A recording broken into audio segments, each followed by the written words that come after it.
Yeah, the largest I had like a 60K payout 1 or 2 days away from my payout date. Yeah, they sent me an email, closed my account. They said that my payout would be detrimental to the company, so they didn't pay out the 60K. All right, welcome back, everybody, to another episode of the Expert Trader podcast series.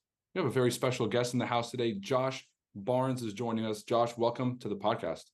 Thank you. Appreciate it. Yeah, I'm excited to be here. Thanks for having me on. Josh, for people that don't know who you are, I know some folks may have seen you at your appearance speaking on stage at the FX Summit, but in case folks don't know who you are, you want to give us a background?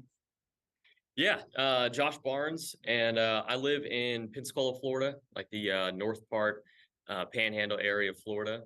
And yeah, so I've been trading for about 5, close to 6 years now. And yeah, just initially started off taking signals, things like that, as pretty much everyone probably did. And then I moved into kind of swing trading a little bit, and then worked on. I was trading for a few different investors at that point, and yeah, then I moved into a little bit shorter term trading, and yeah, developed different strategies throughout the years trading, and then yeah, I actually did some business deals or whatever. Started some online stuff, and those actually went really bad. And that's kind of my whole story. It's like I learned so much during that those losses of businesses and trading and things like that.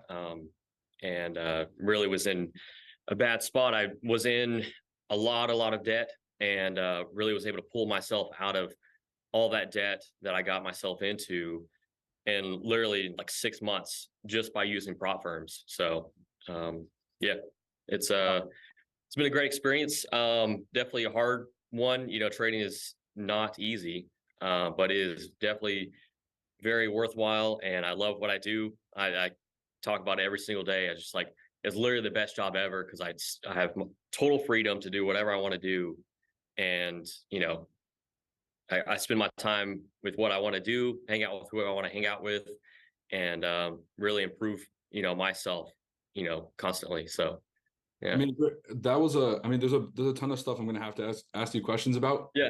Going through the timeline, how did you start off as a trader? Were you always, how would you describe yourself now? Are you a scalper, intraday? Yeah, so I'm a intraday day trader. So yeah, I look at the 15-minute time frame, and trade off of that. So yeah. Okay, so were you always kind of a scalper or intraday trader, or is that something you developed over time? Yeah, developed over time. Yeah, I was always kind of hesitant to kind of get into shorter time frames, just because just from what I hear and what I've noticed is like you can kind of larger time frames are a little bit easier to kind of follow, and more trustworthy, if you will. And so yeah, I've really just like over the past year or two developed a strategy, actually multiple strategies with the 15-minute time frame. And so yeah, I initially started off swing trading, and I did that for the first 3-4 years. So yeah. Now, do you think it's a personality thing, basically swing traders versus scalpers and intraday traders, or is there something specific you found in the results that led you to believe that maybe an intraday strategy was going to be better for you? Yeah, I know a lot of people talk about that. I think there's some to that for sure. I think the yeah, it kind of depends on how you want to structure, your day and stuff like that, and like how you want to, because I have a trade pretty much every single day, and I love that consistency. And some people like, not having, because you have to make decisions every single day, and you have to be on top of your game every single day, which I enjoy. I love, pushing myself to be in the market and going every single day. But some people like to, only enter maybe once a week, so I have, a good amount of friends that do that. So yeah, I think it is personality, and kind of how much, effort and consistency you want to be or whatever. So I mean, let's get into it. Let's get into prop firms, because you said that was a major part of your journey, kind of helped you get out of certain situations. I'm on Mhm. the same boat. I was making decent money before prop firms, but each payout is so much more significant than what you would be able to pull out of a live account, especially with the same amount of initial investment. First off, Yeah. if you wouldn't mind sharing, could you tell folks how much you're funded or how much you've been funded in the past? Yeah. I've been funded up to a little over 3 million. And then about 2, 3 months ago, I um, stepped away from prop firms just a tad bit. I still was funded with a lot. Actually, one of the accounts I hit like a news event that I wasn't paying attention to, and knocked me down to like 1 million. But now I'm back up to 2 million in funding. So yeah, funded up with 2 million. I'll be back up to 3 million here soon, and yeah. Um, There we go. so. So when you were choosing a prop firm, was there a specific Mhm. criteria you had, or did you just kind of throw shit at the wall and see what sticks? Yeah, I when I'm looking for a prop firm, I definitely I go after the ones that are, the large companies that like they're very trustworthy, that I know are consistently, paying out and paying their, profits, stuff like that. So yeah, I think the more well known a company is, I feel like, the more trustworthy it is, I think the better. Have had experience with prop firms before, where they don't pay out. And Yeah, the largest I had like a 60K payout, and it was 1 or 2 days away from my payout date.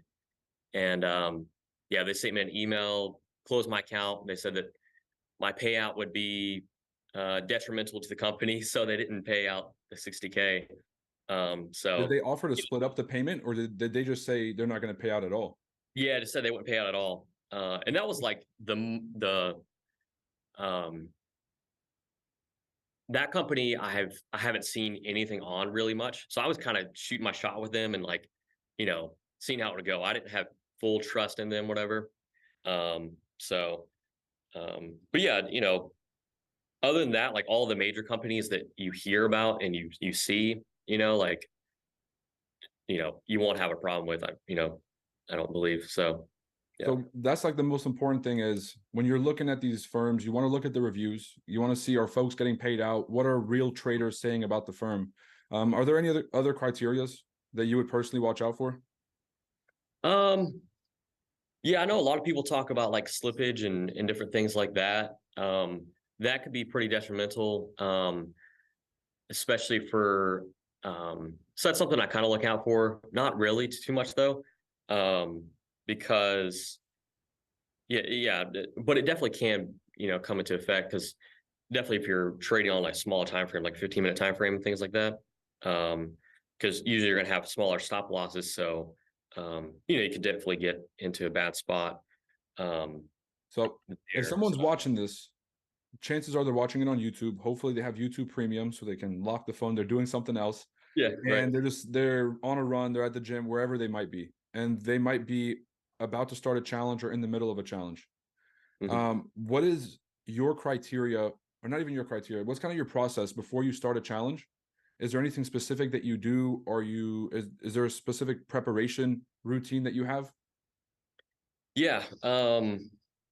Not so much analyzing the market. I guess that would more come to maybe a swing trading strategy or something like that. But if you're intraday trading, you should have a trade every, couple days, whatever. So, but if you're swing trading, analyze the market, make sure you have a good setup coming up in the near future.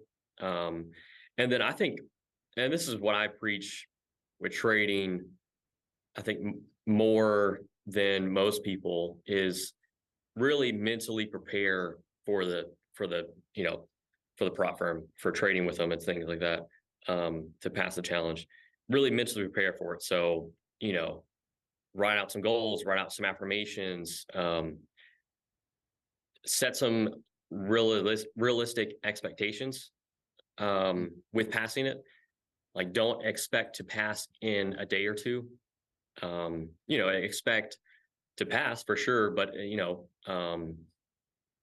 take your time with it, do it right. So I think mentally preparing and mentally focusing on the right things is most important. And I talked about that at the summit when I was speaking. Is the main thing I talked about was self talk, and you know, I think that is the key to success in anything you do, but really trading, is very crucial. So But what does that look like in a practical sense? Like, what are some things that a trader might want to say to themselves in these moments? Because obviously, if you're telling yeah. yourself the wrong things, that also might be detrimental. Maybe there was a specific loss that was not your fault. Maybe it was the system, like the Mhm. system that you're using, not necessarily the error. And you're telling yourself these things. So, what are some things that you tell yourself personally, if you're comfortable sharing it, of course? Yeah, yeah, definitely. Yeah, so definitely belief is the curse of any success. So like belief will cut you down, like disbelief. So like that's what I focus on, is just building that belief in myself and my abilities. And so initially you have to have a strategy that works, back test it.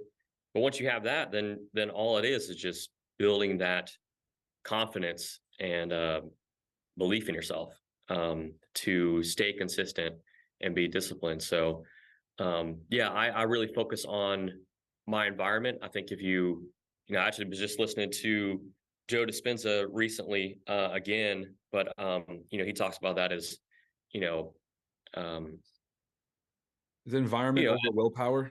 Because like you could exactly. be like, yeah, I like that a lot. It's like you could Yeah, be the most disciplined person in the world, but if you're in a shitty environment, you're not going to be able to make progress.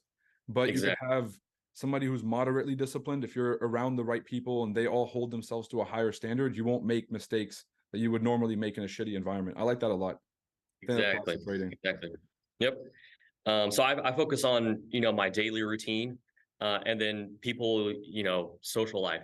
I think those are two areas that I really focus on. Environment really being like, you know, getting really good night's sleep, prioritizing sleep, so that you can focus that energy whenever you're awake into trading and making right decisions.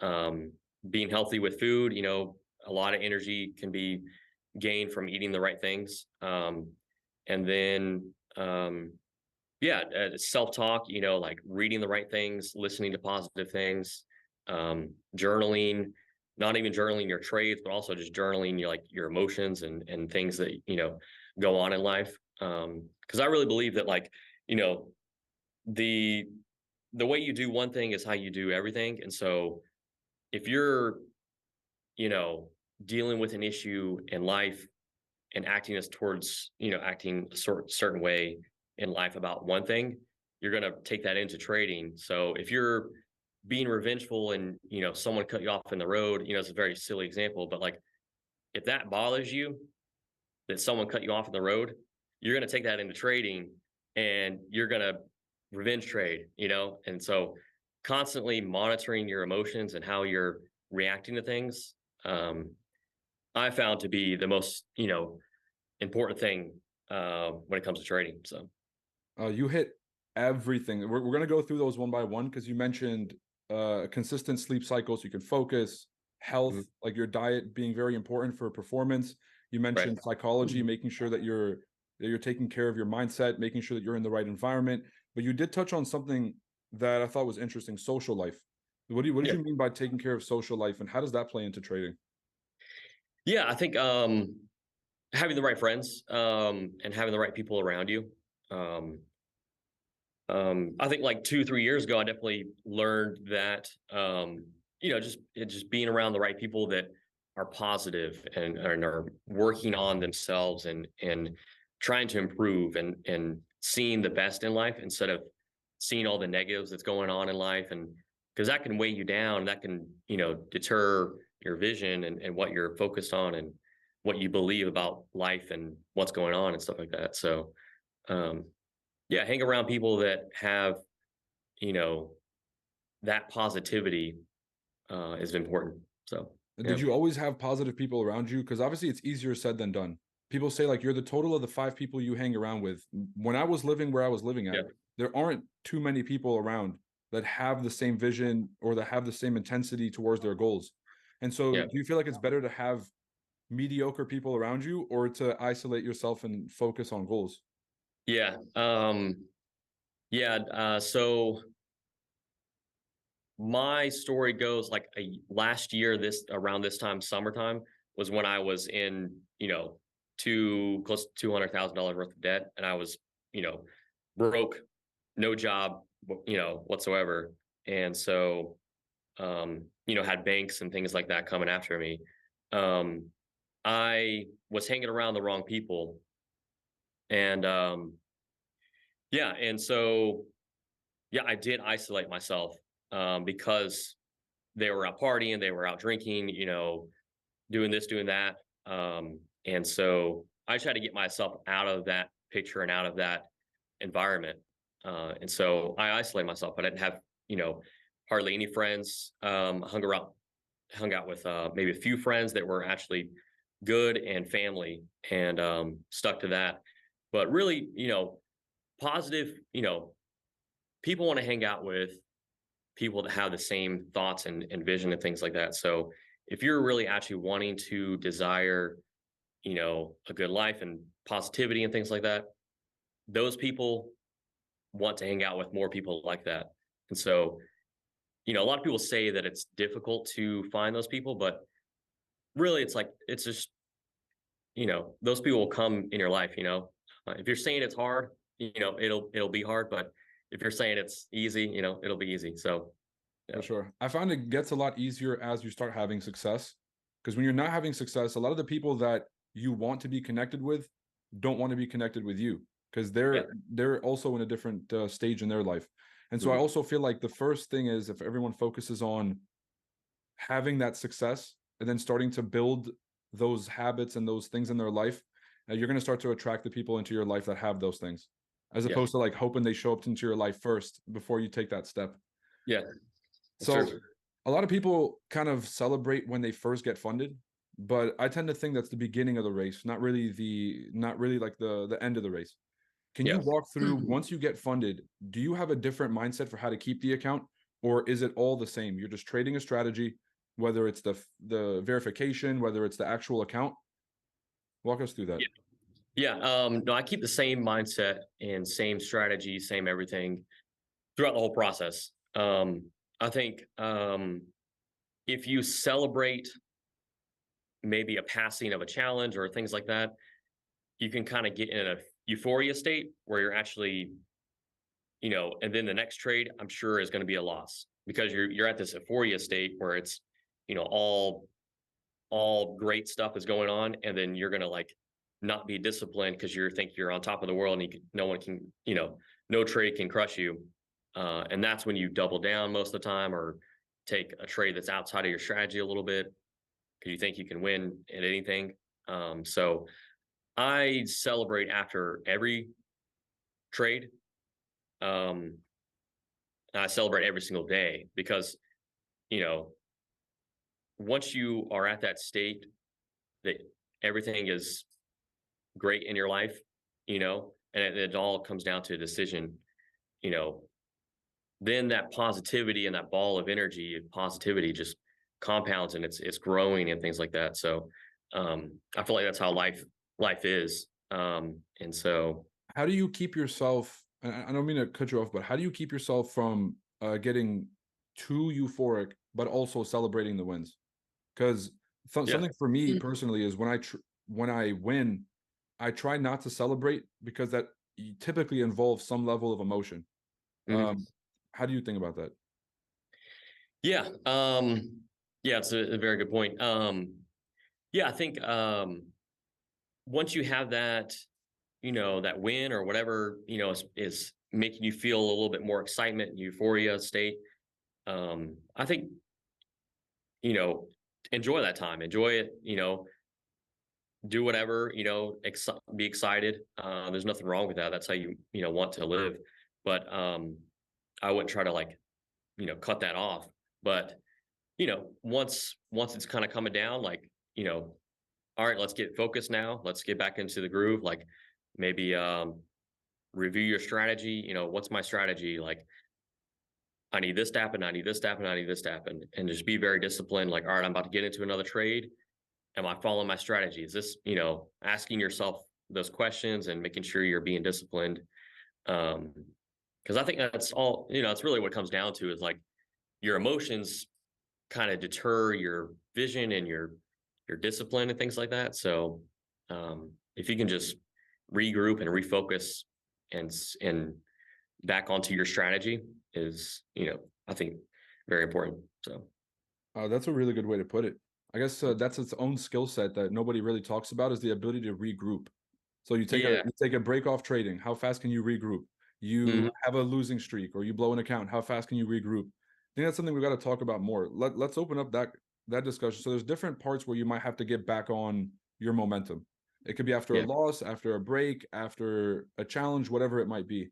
Do you have a procedure for how to get yourself back locked in before you start taking trades? Or the second you get back on the charts, you're ready to go? Yeah. So yeah, I think it depends on kind of your schedule. And if this is kind of contradictory to a lot of people, what they say is, but I think having a 9 to 5 in a way is a little bit easier to trade whenever you have a 9 to 5. Um, I think not a whole lot of people would say that, but I definitely do think it might be a little bit easier in the beginning, whenever you're trying to, trade. Just because that 9 to 5 keeps you in that routine if you do have a loss. Because it takes a lot of self-discipline if you have a loss to, you know, um, get up in the morning and go to the gym or do whatever. It's like, oh, I had a loss. I'm just gonna like lay in bed and, be lazy for a couple hours. But once you build up that self-discipline, it can come and stuff like that. So, having people around you that, all right, we're gonna go to the gym at this time, building that environment is crucial. But I yeah, agree. I think there's plenty of things, like it's really kind of figuring out what works for you. Um, going on a walk, it definitely relieves a lot of stress and listening to really positive information or music or things like that just really gets you out of that depressed maybe feeling or something like that. Um, so really kind of have to like, figure that out for yourself and what clicks. I know um, for a long period of time, I recorded affirmations for myself of me speaking affirmations and would just listen to those constantly throughout the day. Um, and so yeah, that was really helpful. I actually have a friend of mine who does that, and he re-records like every quarter with like different goals and things like that. Mm. But the phrase "I am" is crazy important and crazy powerful. So you know, implementing that in your life and seeing yourself as who you want to be um, can really change your vision and change how you perceive things. So I yeah. completely agree. And I love that you touched on the job security thing because that's Yeah. something that everybody wants to dream of being a full-time, like you quit your job, somebody comes, hands you Lamborghini keys, and it's all it's Yeah. all fucking Right. down or it's all uphill from there. Yeah. I think that people have this unrealistic image that once you figure it out in trading, you're going to be profitable for life and it's always going to be blues. But I think you and I both know that trading has its ups and downs, and there are seasons where the strategy is not as successful as other seasons. Mhm. Can you Yeah. speak to that? Are you always profitable? Do you never have a down month, or Yep. how I never does trading lose. go? It's crazy. I'm just kidding. No, I definitely do lose. There's definitely, last week wasn't that profitable. The week before that, I was up 8%. So, it varies, for sure it does. Um, and so, yeah, it's having the right expectations. Um, you know, I think that's very important. Um, you're not going to be profitable every single day. And so having the right expectations of, and looking at a larger picture, like I, focus on that as, over time, I'm going to be profitable. but I might not be profitable for today or tomorrow. But because it's trading is all probabilities, and so you know if you have a high probability, 60-70% high probability trading strategy, you're going to have a couple of losses here and there, and that's the game. It's like you got to be fine with those losses. So Yeah, I've heard you say that a few times, which is setting realistic expectations. And I don't want mhm. people to take that to mean like set small goals. But when you set Yeah. realistic expectations, it means Mhm. be pragmatic about what you're being involved in. And Mhm. if you start to force trades because you have an unrealistic expectation, it's always going to Mhm. set you back to the beginning. So I think it's Yep. important that you keep touching on that. At the beginning of the podcast, you said trading is not easy, but Yep. you also said it's the best job ever. What makes Yeah. trading hard? And then give me your pros and cons. Yeah. To go back to expectations real quick. I was talking to a friend of mine just this weekend, and he was having expectations that, like, I really want to, like, make at least 10,000, a month. And I'm like, man, that's like, you need to set higher expectations than that, higher goals than that, because you can hit that literally in a month and a half with a prop firm. Like, you can hit three times that, in a month with a prop firm. And so having the right expectations of not being profitable every day, but having high expectations of, 10, 20, 30K a month is very doable. Very, very doable. It's if you have the right account, that's crazy doable. I mean, you know, doing 10% a month is very good with, 400K, that's 40K, 400K account, that's 40K a month. It's um so with these prop firms, it makes it very, very, you know, easy, if you will, to make a lot of money and reach those perceived to be large, goals. So, but Uh, yeah, in business, it sounds like yeah, you had already been exposed to large amounts, like large sums of money. I mhm, think that a lot of people have trouble decoupling the dollar amount from the mhm, strategy itself. So you're saying 10% on 400K is 40 grand. We see mhm, that as 10%, which is 2.5% a week, which is achievable yeah, for most people who have a mhm, consistent strategy.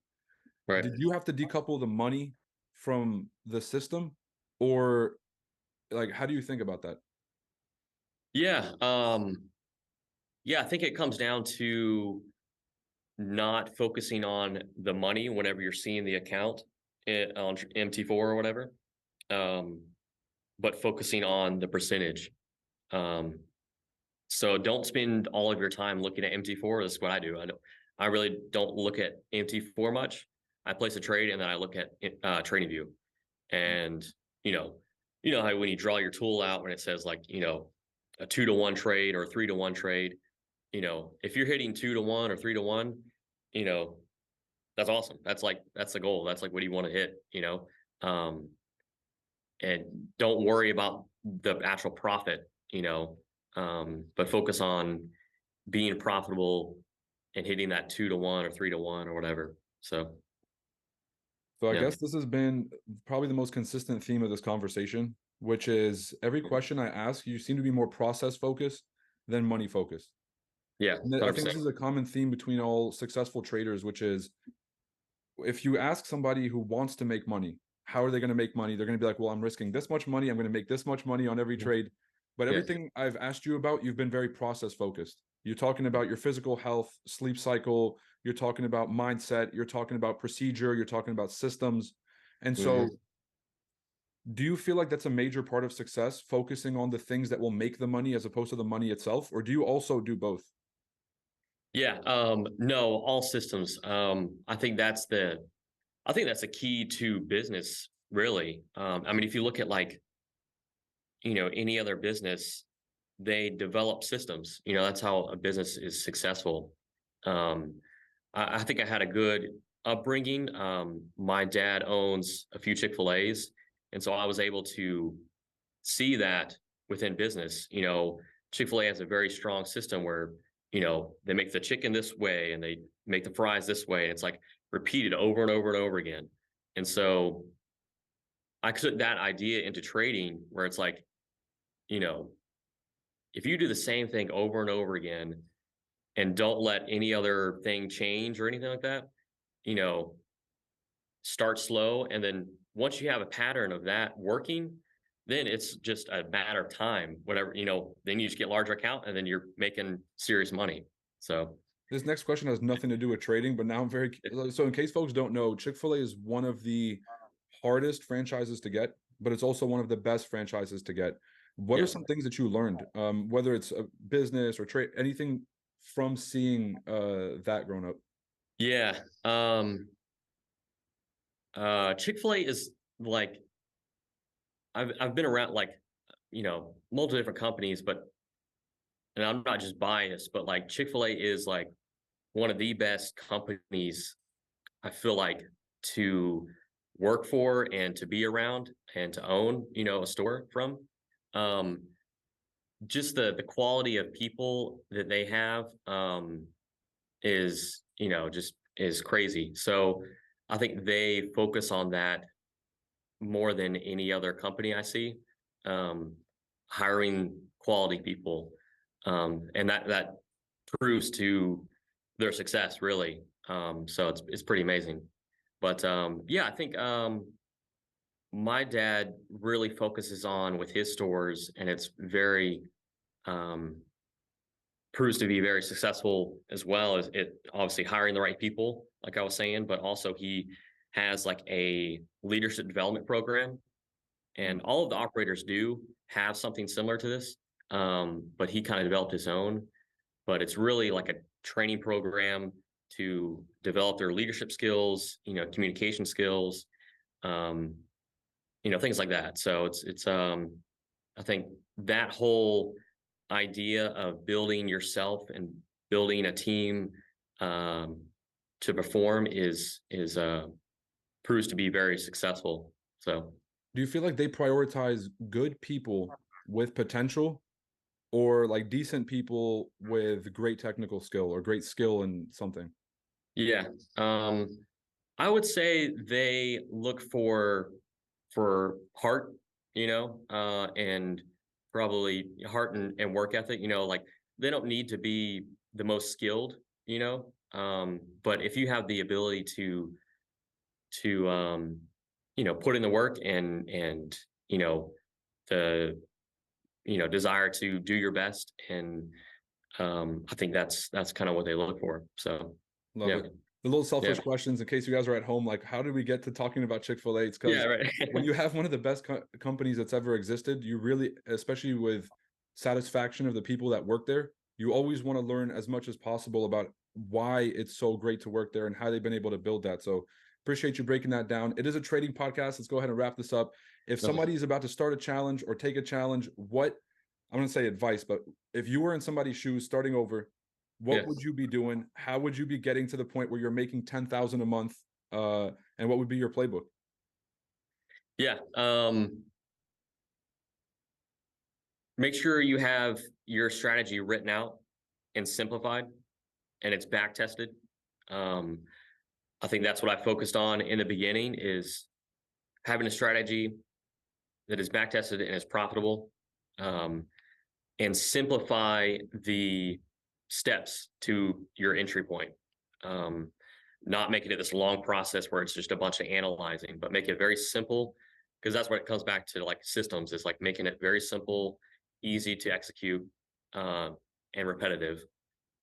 Once you got your system down, then you got that, and then all it is just building up that belief and building the right expectations and building up that confidence in yourself.